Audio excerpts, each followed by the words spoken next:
and suddenly Madoka is covered in blood and viscera, chat, and we see Kube. His body has just exploded. He's been shot. He's been shot multiple times, chat. And he's like, and he dies. I'm like, oh my God, he's dead. And I was like, what? I didn't even have time to enjoy it. I didn't even know what happened. I was like, what the hell just happened? And Monica's like, oh. She's like wiping the blood and viscera off her face. And she turns around, and we just see we see Homura standing there, pulls out her Beretta, chat, and she filled Kube's little squishy puppy cat body with hot molten lead, and he's like, twitching, and he dies. I want to go ahead and review. I want to do a spoiler review. I want to do a scene by scene breakdown to Madoka Magica Episode 8. So this series has just continued to escalate, chat. It's continued to get even crazier, weirder, darker, more depraved, and obviously more twist. I mean, last episode, we were primarily following Sayaka, who is not handling her responsibilities very well. Being a magical girl is not all it's cracked up to be, chat. I think we kind of all realized that after episode 3 when we watched Mommy get her fucking head bit off. That was like, that's not good. That's not good. And ever since that episode, it's just got worse and worse and worse for a lot of our characters being introduced to new people. We have our perceptions of them at first, but then those change over time. And it certainly is the case with Sayaka, who, again, after making her wish, trying to help, Kyosuke, who is this the savant violinist and musician, a person that she's clearly had affections for quite some time. She's been in love with for quite some time, but she has a lot of issues, a lot of emotional issues, and clearly psychological issues, and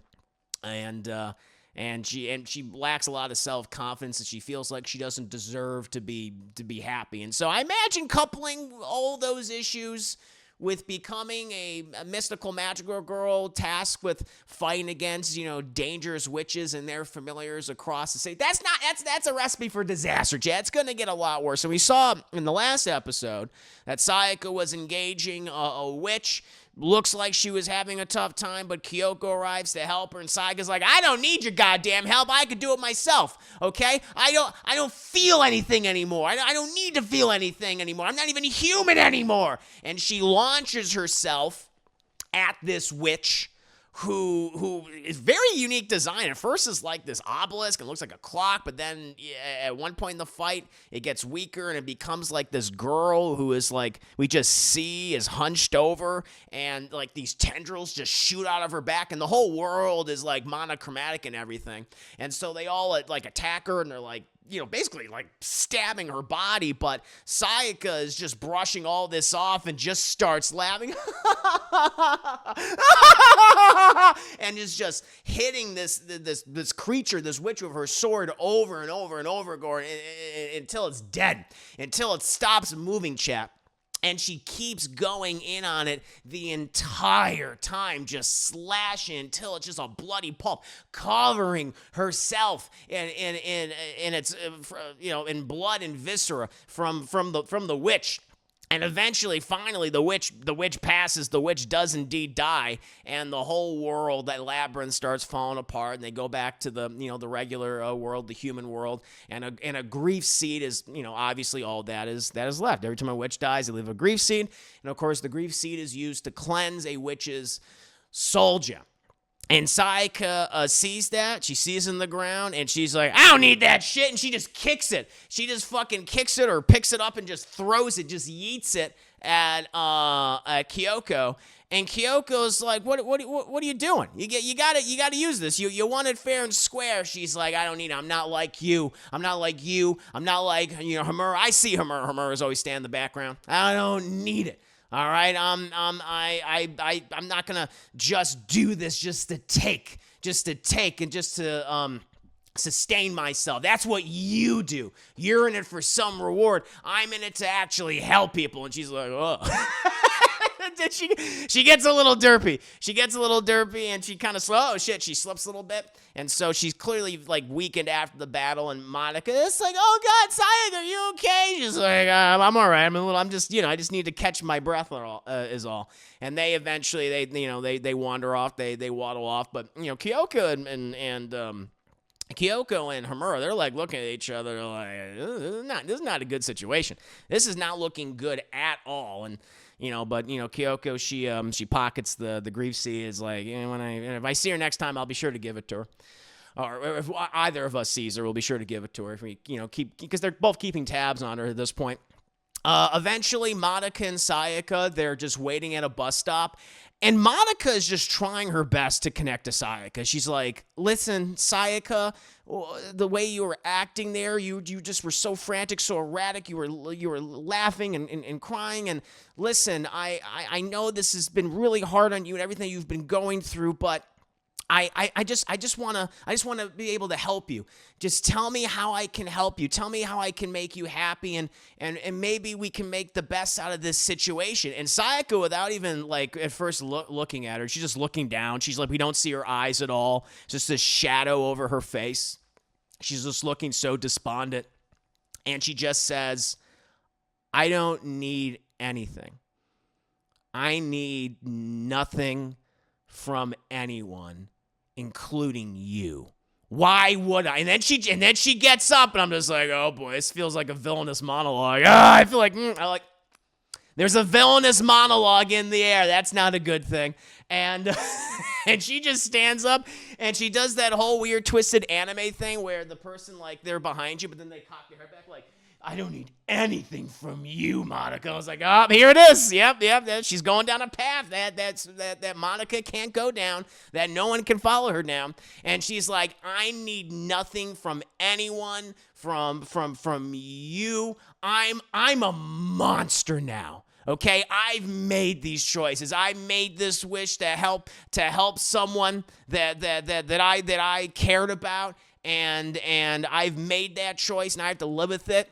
I'm not even human anymore. Like, my soul was taken from me. It's in this thing. And she's, like, showing the soul gem. It's all murky and dark. And Monaca's looking at it. She's like, I don't know, something about that doesn't look right, Madoka. Listen, I know you're mad. I know you're upset. Just maybe we should go get that grief seed to help you. She's like, you don't fucking listen, do you? And I was like, whoa, here we go. Is like, you don't listen.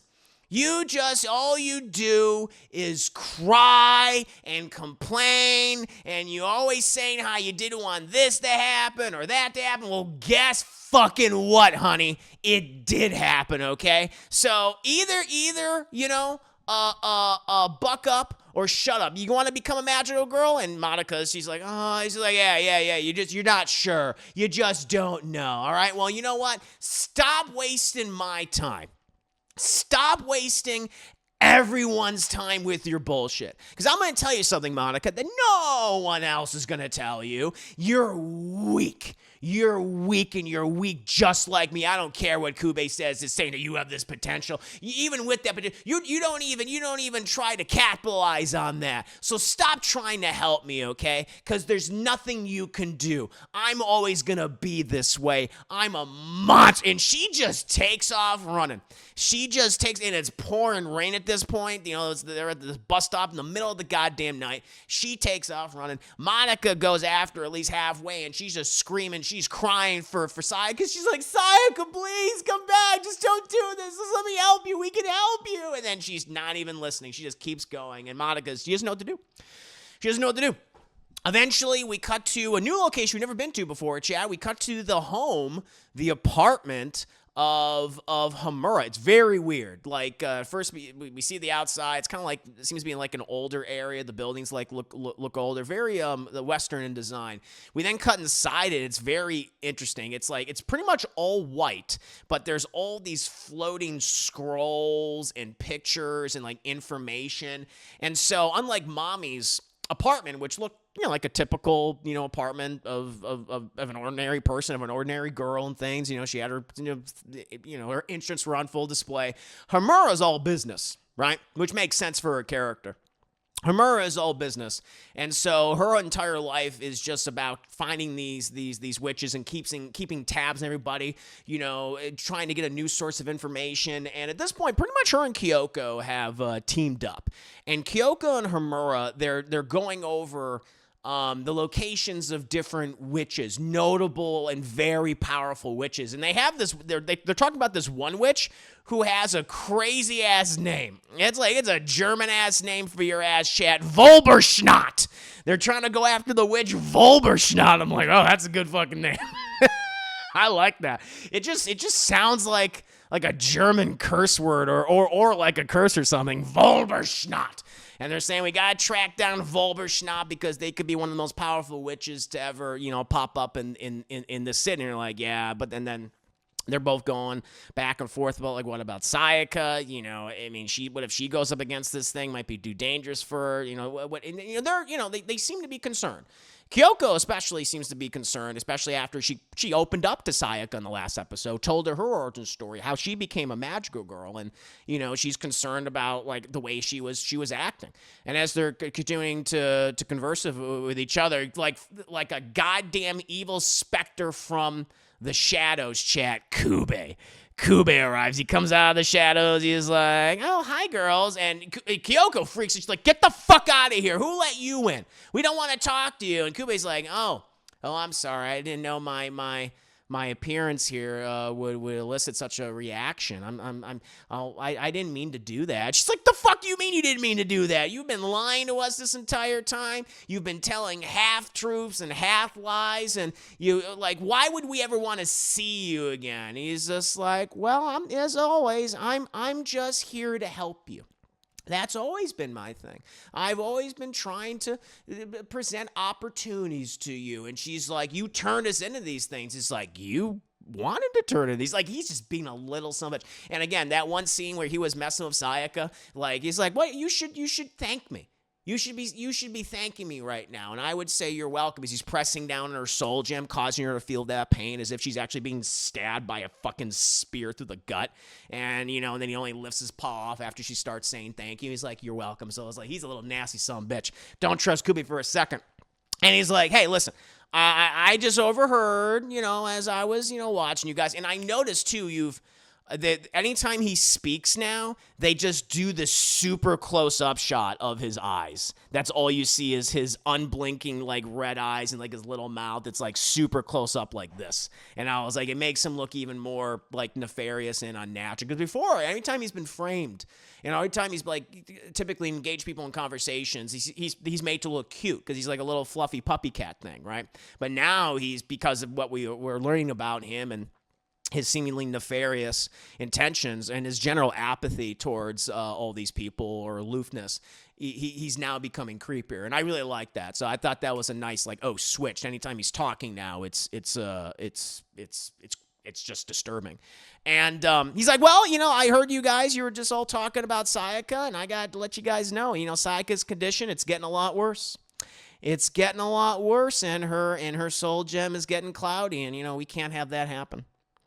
We can't have that dark, and she's got to use these grief seeds to cleanse her soul gem, because if she doesn't, well, there could be some pretty bad repercussions. But I can obviously see you don't want me. I'm not wanted here, so you know where to find me. If you ever want some advice, you want any help, you know how to reach me. And he just leaves. And Kyoko's like going on about, well, what the hell was that about? What do you mean by that? And Homura doesn't say anything. Homura's just being very stony when Kube showed up. She's just like looking at him and shit. And only Kyoko is really engaging in the conversation.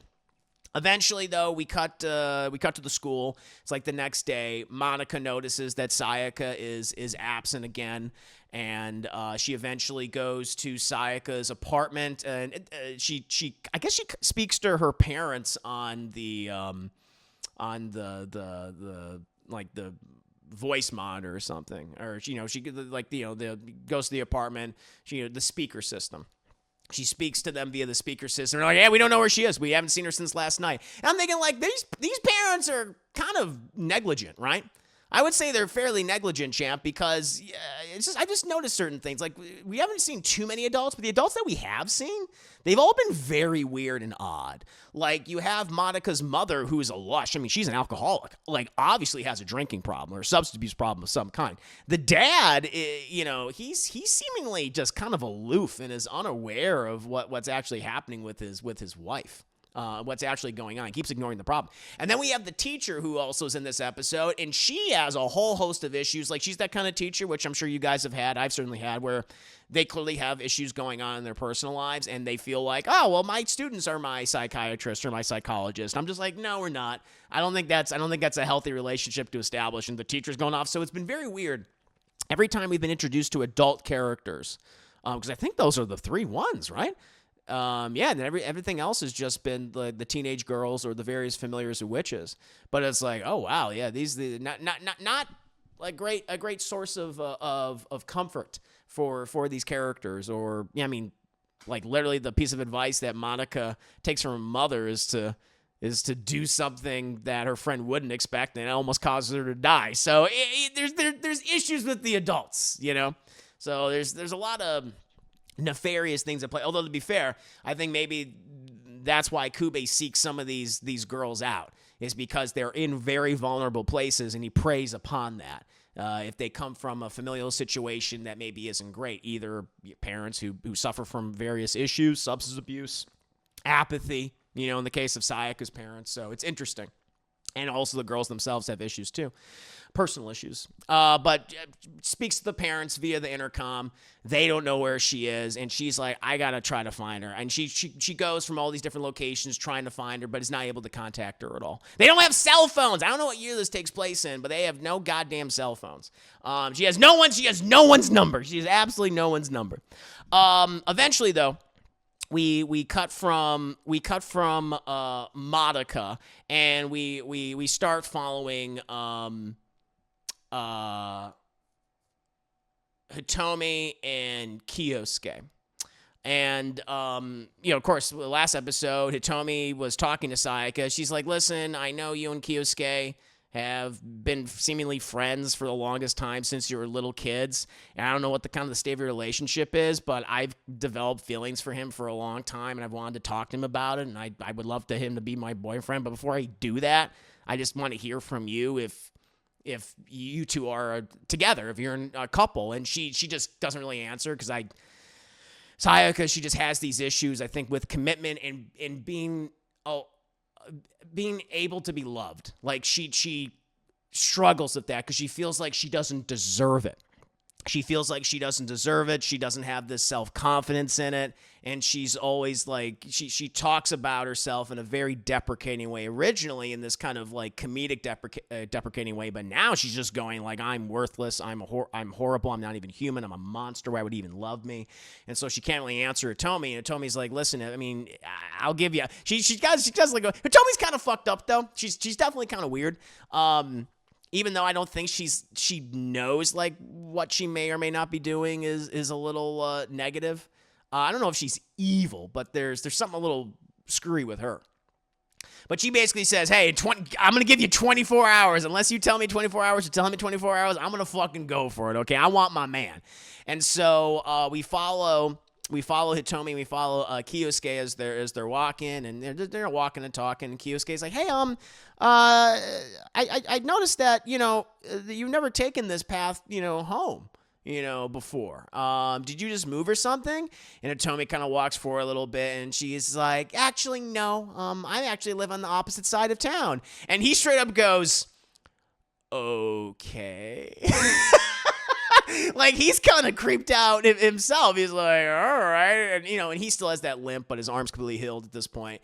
And she's like, hey, do you have a minute to talk? And he's like, yeah, sure, we could talk. And they sit down on the bench, and they have seemingly a natural conversation and everything. And, they're laughing. So it's like, okay, maybe then you had that initial awkwardness, and he's like a little suspect. But it seems to be going well for both of them. But then, chat, we then cut. And we see Sayaka. We see Sayaka, who's like standing behind this, statue, like 100 or so feet away, just watching them. just watching them the entire time. You don't see her eyes, but she's just watching them. And then she like seemingly looks away and she goes behind the statue and she just starts going. And she starts hitting herself. And I'm just like, oh boy. I'm like, oh God. And then she'll stop. She'll calm down. And then she'll look at them again. And then she's like, I don't know if she can hear him. And then she'll just disappear on the statue, just start hitting herself again. I'm just like, oh boy, here we go. Here we go. Anyway, after that wonderful sequence, we then cut to Sayaka, who is engaged in a battle now with a witch, both a familiar. She does manage to defeat it, but after she kills it, she basically collapses. She transforms out of her magical girl form, like her sword like breaks away. And she's just on the ground, just trying to catch her breath. And we notice like her soul gem's continuously getting darker. It's getting murkier, chat. And so there's no grief seed produced for killing a familiar, as we know. And then Homura arrives, and she's like, you gotta stop fighting these familiars. You're gonna have to go after a witch, and you have to use a grief seed. And Sayaka is like, fucking stop stalking me, which is so rich for her to say, because she was literally just stalking Hitomi and Kyosuke, like, just a couple hours earlier.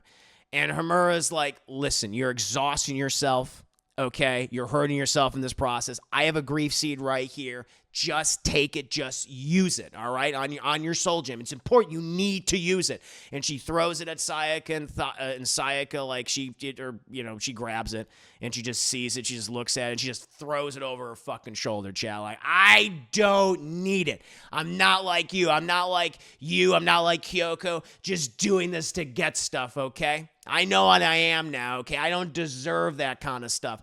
And Sayaka is like, Homura, all these goddamn girls, all these magical girls, all these different names. Homura is just like, you got to stop saying these things, okay? It's like, yeah, I've been watching over you, and so is Kyoko, because you're spiraling out of control. All right, you need to do this. And Sayaka, eventually, she just runs up to her, or hobbles up to her in her case, kind of waddles over, because she's just so weak. And she's just like, you don't even care. You don't even care. You're just doing this for whatever reason. You're doing this for Madoka, aren't you? Everyone's talking about how great Madoka is, how she has all this potential. And it's like, you don't even care about me. No one cares about me. And Homura is she waits for a beat, and she just stares at Sayaka, and she's like, you know what? You want me to be honest? Sayaka's like, yeah, I want you to be honest. She's like, yeah, it's true. I don't care about you at all. I don't care whether you live or die, all right? I am doing this for Madoka. You're correct. And how you're engaging in this lifestyle, you have no idea the forces that you're messing with right now. And you're not only endangering yourself, but you're endangering all these other people around you. And so, yeah, I didn't want to have to do this. I didn't want to have to take this step. But yeah, I'll show you exactly who I am right now. And she transforms into her magical girl form, chat, and she is straight up just about to kill Sayaka. And Sayaka's like, oh! She kind of starts freaking out a little bit, like, oh shit. And then, but thankfully, Kyoko, maybe unthankfully, Kyoko suddenly arrives, and she just wraps, she gets a hold of Homura. She wraps around in her spear, which is like the nunchuck thing with the chain. And she's like, what are you doing? What are you trying to kill her? And Kyoko just screams, Sayaka, just get out of here. Just get out of here, all right? But you got to use a grief seed. You got to use a grief seed. What are you doing? And Sayaka's like, I don't need your help. I don't need anyone's help. And she hobbles away, and, Kyoko still has Homura. She's like, what are you doing? Okay, listen, I know we've had our differences, but we can't kill her. We can't kill this girl. What are you going to do? What are you trying to do? And then Homura's like, flashbang! And she has, like, this shield. I didn't know what her big weapon was. I was like, oh, she's got, like, a shield, and it produces, like various inanimate objects, and it produces like a flashbang grenade. She goes, flashbang! And it looks exactly like a fucking grenade, though, like a regular frag grenade. And Kyoko's like, woo! She freaks out, and she thinks she's about to explode, get hit with a bunch of shrapnel. But she lets go of Homura. Homura, throws down the flashbang. Boom, goes off. Kyoko's like, she's like disoriented. But eventually, she blinks it all away. She looks around, uses some of the magic to dispel it. And Homura's gone too. And Kyoko's like, what the hell is going on? What are we becoming? What are we becoming? We then cut to Sayaka, who now is just, I love what they're doing with her. Because now she's just constantly seeing the world, or every time she's like shown in certain scenes when she's by herself, the world's monochromatic, it's all in black and white. And she is just sitting on this train, on this subway train, just looking absolutely exhausted. Just listless eyes, just kind of looking in the middle distance, 1,000-yard stare. And she picks up on this conversation. With these two young men. Looks like they're in their 20s or so. And they're just going on about how they just constantly abuse their girlfriends, their significant others. Like going on about is like, yeah, that's the thing, man. You gotta make them appreciate you, okay? And sometimes you just gotta, once they get a little mouthy, sometimes when they got out of line, you gotta give them a good smack. Just a nice little smack, just to remind them, who's in control. Okay, who has the power, who has the leash, it's a man's world just very misogynistic, talking about how they hurt them, talking about how they, how their girlfriends try their best, but they're never that good, and eventually they're thinking, like, enjoy them for a while they last, but, eventually after you break him, man, you're going to have to move on to the next mile. That's how it is, right, man? He's like, yeah, man, just like, whoa. And then Sayaka, she listens to all of this. And she confronts them. She gets up and she walks towards them. First, they don't even notice her, and they're like, oh, shit.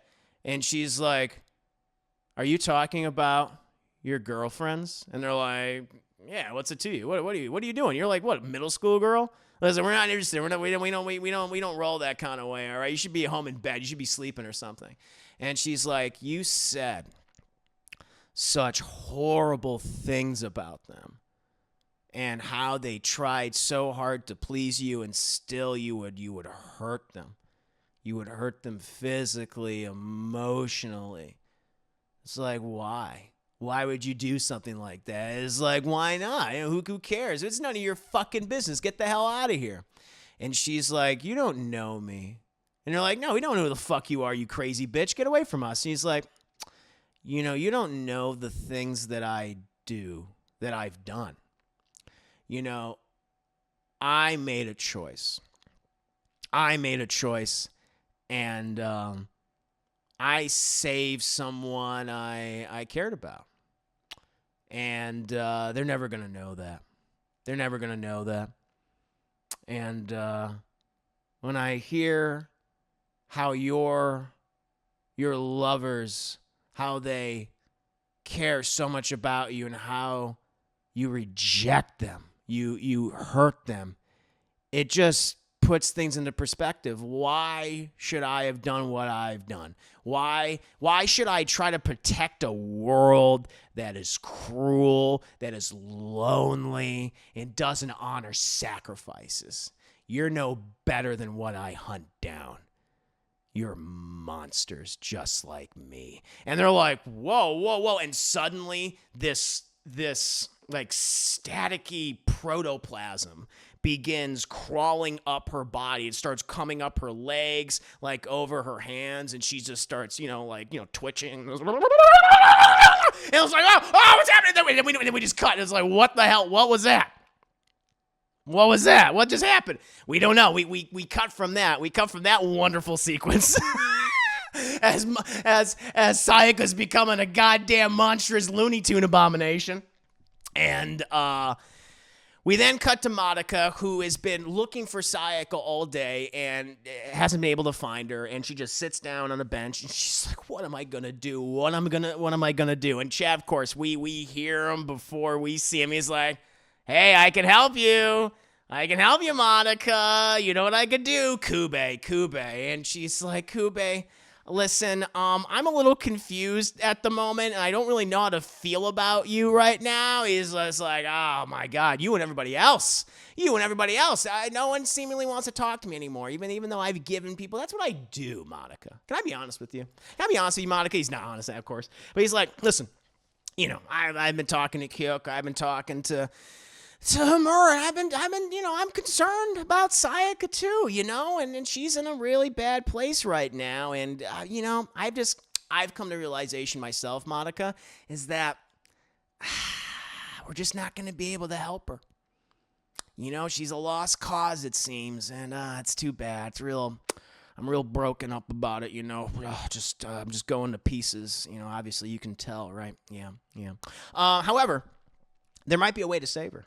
And Monica's like, how? And he's like, well, as I've said before, and she's like, I know, Kube, I know. You want me to become a magical girl. I mean, he's like, I may have said that in the past, maybe a couple of times, a handful of times, but I mean, you know why. And she's like, yes, you said I have this incredible potential. And he's like, yes, that's what I'm trying to tell you. We always get interrupted, but yes, Madoka, believe me, you have the greatest potential, more than anyone I've ever come across in doing this. You could become so powerful. You could become a god. You can become the god of this world. You can dictate how things go. You can make this world the way you want it to be and how you want everyone else to be. That's what I could give you. You can save Sayaka. And she ponders for a little bit. She starts thinking about this. And she's like, if I were to agree to this contract, and if I were to become as powerful as you say, then couldn't I turn Sayaka back into a regular girl? Isn't that what I can do? And Kube's like, I mean, you could do so many things. The things that it would be spectacular. You can do so many incredible things. So do you want to take the deal? And she's like, okay. He's like, fantastic. Bam! And it's like, oh! And there's this huge thing goes off, this huge fucking sound. And suddenly Madoka is covered in blood and viscera, chat. And we see Kube. His body has just fucking exploded. He's been shot. He's been shot multiple times, chat. And he's like, and he dies. I'm like, oh my God, he's dead. And I was like, what? I didn't even have time to enjoy it. I didn't even know what happened. I was like, what the hell just happened? And Monica's like, oh. She's like wiping the blood and viscera off her face.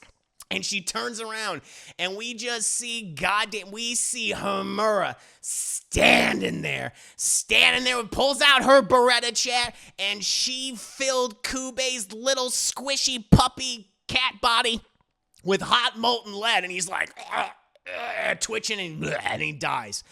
And Monica's like, why did you do that? And Homura's like, you stupid bitch. How long have I been telling you not to listen to him? I've been telling you not to listen to him, but he could have given me that power that could have saved Sayaka, could have saved the world. She's like, no, you don't understand. You just don't understand. I've told you so many times just not to do this, okay?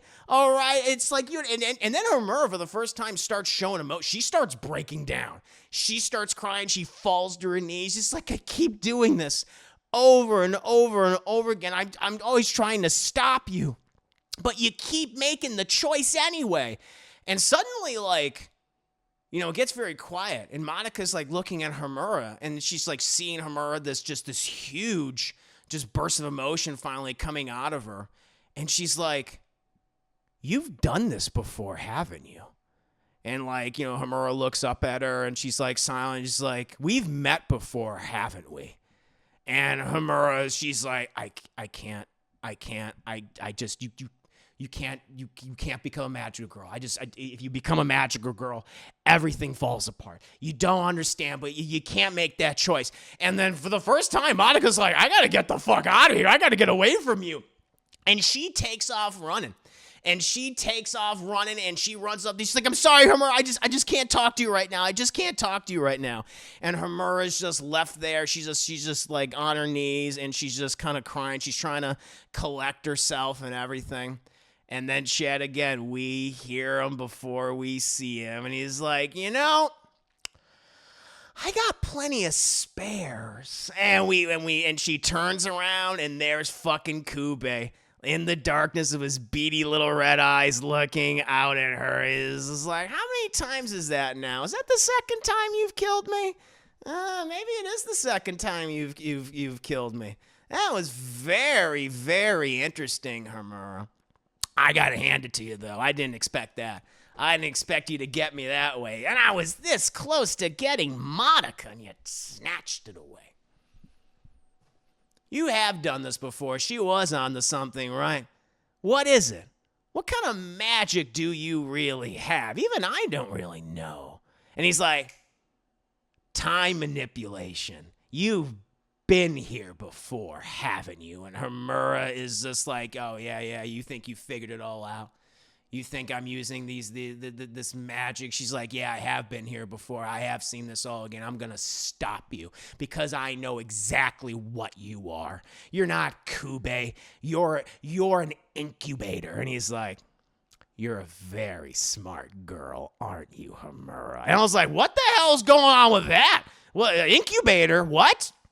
No explanations, at least not yet. No explanations. Because we eventually cut to Kyoko, who goes to the train station, and she finds Sayaka. She just finds Sayaka just sitting on one of the benches. There's no one around. We don't know what happened to those two guys yet. And she's like, hey, listen, I know you're going through a lot right now, but this situation, it's getting bad, okay? It really is getting bad. And I brought this grief seed for you. Just please take it. Just please use it. And then Sayaka finally answers her, and she's like, "Why? Why do I need to do that? Because look," and she's like, "Look at your soul gem. It's almost completely dark now. It's only little flecks of blue left in it." She's like, "You need to use this right now. It's gonna be too late. You're going to die." And Sayaka, she just starts talking. She's like, even though I've only been a magical girl for a little while, I've realized a few things. There needs to be a balance, right? That's what it is. That's what it's all about. There needs to be a balance between hope and despair, between light and darkness. And that's what we're all about, isn't it? When we make the contract, we make the choice with that thing. I wanted to save the person that I loved more than anyone in this world. And he was in a very dark place, and I dispelled his darkness, and I gave him hope, and he was brought back to the light. But there needs to be a price paid, and I accepted that darkness, and it became balanced. It was a switch. That's what it is, isn't it? And I was just a fool. I was just an idiot to think that I could be happy with him. I couldn't have him after what I did. I had to pay the price. We all have to pay the price eventually, don't we? And then boom, her soul gem explodes. And Kyoko's like, ah! And she's just blasted back. She's blasted back. And we just see Sayaka. She's like, and it's like, oh my God. And her soul gem explodes, and it hovers above her, and she just her body starts to morph and contort, and she's just popping and locking, and it's just like, oh my God, what the hell's going on? Kyoko's like, oh no, it can't be true. And we see Chat, she's turning into a witch. She's turning into a witch just like fucking Ethel, just like Dirty Gertie, just like, Walpurgisnacht. She's a Walpurgisnacht 2.0. And then we cut to Kube. He's just talking to himself. He's just thinking, he's just looking out at the city, and he's just like, this world has so much potential. So many things to play with. On this world, The women of this world, when they're young, they're called girls. Girls who inevitably will become witches. And that's why I'll always call these girls magical girls before they become a witch. And it's like, oh my God, so the magical girls, how they all become these things, they are the witches. They are the witches. And Kube, his thing is, I'm not creating magical girls to fight witches. I'm trying to create fucking witches. And it's like, oh, you're a little shit, aren't you, Kube? And that, my friends, is my review, my spoiler review, my scene by scene by scene breakdown, chat to Madoka Magica episode 8. Great episode, great reveals. So a couple things, and man, I'll tell you, when Kube got shot, I was like, oh my God. It happened, so I didn't realize it happened at first. I was like, "Oh shit, he's dead." I couldn't have time to enjoy it, to savor it. But now he's fine. He's like, I got spares. Don't worry. So like, what the hell is he? He's something called an incubator. I guess he incubates witches. That's like his whole thing. And Sayaka, she killed those two guys. I have no doubt she killed those two guys. Probably find their their exploded, eviscerated bodies all over that car and that train car. And now she's seemingly becoming a witch at this point. And then, of course, Homura, she's seen this before, so she's using time manipulation, so maybe she's trying to prevent a future from happening. Because she's from, because Kube, he says, I think I forgot to mention this, he's like, this isn't your timeline, is it? You're not from around here, are you? Maybe something similar, but not really. Because he says, yeah, he's like, you the way you show up at certain times, like, you know exactly where to be. It doesn't make any sense. And he's like, you've seen all this happen before, haven't you? And it's just like, oh, shit. Little bastard. Dad Chicken Wayne. Isaac, thank you so much for the 500 bits. Incubator. Man, Kube. Yeah. Incubator. Makes sense. There it is. Incubator. Damn it. What a little shit. Oh, he's a great anime villain, though, chat. Again, his looks are very deceiving. You think he's just a cute little puppy cat demon, but he's not a puppy cat at all. He's a son bitch. He's a nasty little incubator. But great episode. This is probably my favorite episode of the season so far, and 7 was my favorite beforehand. But whoo, good shit. Real good shit. Really love this episode of Madoka Magica, chat. Audio commentary's up right now on the Patreon. Video will be eventually. Vimeo is fucking weird today, but video will be up there as soon as Vimeo figures out their shit. But great. Very, very impressive. Very, very impressive. Really liked it a lot. But before we move on to the Acolyte, let me see what you guys... Actually, you know what? Here, let me get this back up. I'll get this back up. Let me hear your opinions on Madoka Magica. But thank you, Isaac, with 500 bits. Appreciate that. Very kind, very kind. Kube needs to go. He needs to get the fuck out of there. He is a nuisance. He is a menace. He is causing so much destruction right now. He really is. He really, really is. Yeah. Nah, he's still alive. Walpurgisnacht. Walpurgisnacht. Nah, it's Walpurgisnacht. I know how to say his name. They call him Walpurgisnacht. All Christian holiday considered the most spiritual night of the year and taking place on April 30th. And this continues the Christian allegories going on throughout the series. Yeah, a lot of imagery. Jarvie, good to see you. Hello, everyone. Chris, did you see the news of Dead Space? I did not. EA announced they're going to release a new Dead Space Isaac Skin crossover DLC for Battlefield 2042. Oh, okay. And Outbreak Zombie Horde mode. It's the best news ever. It's not like EA could have announced a new Dead Space game or a new remake. No, we just had to have a stupid DLC for a game. But skin, a DLC skin. Never want to play. See as a bad sign. Yeah, it's too bad. It's too bad. It's a damn shame. It's a damn shame. Yeah, it looks like we're not getting... Hey, listen, at least Dead Space... One thing, listen, we're probably not going to get any Dead Space anytime soon unless they sell the license or something or they give it to someone else. But it ended on a high note. You got to think of it that way. Like, you know, a lot of people's last memories of Dead Space could have been Dead Space 3, but at least we got remake, and EA Motive, I thought, did a great job with it, but, you know, looks like we're not going to get any more games in the series. But I'm very glad we got what we got, which was that remake, which was amazing, which was very well made, very well done. It's still somehow going to escalate. I'm sure it's going to keep getting worse. I'm just going to get worse and more twisted and depraved, and I can't wait for it, man. It's been wonderful. Real, yeah, give it to Capcom. Yeah, give it to Capcom. Makers of the Resident Evil series. Give those developers. That'd be great. But yeah, chat, Madoka Magica, awesome.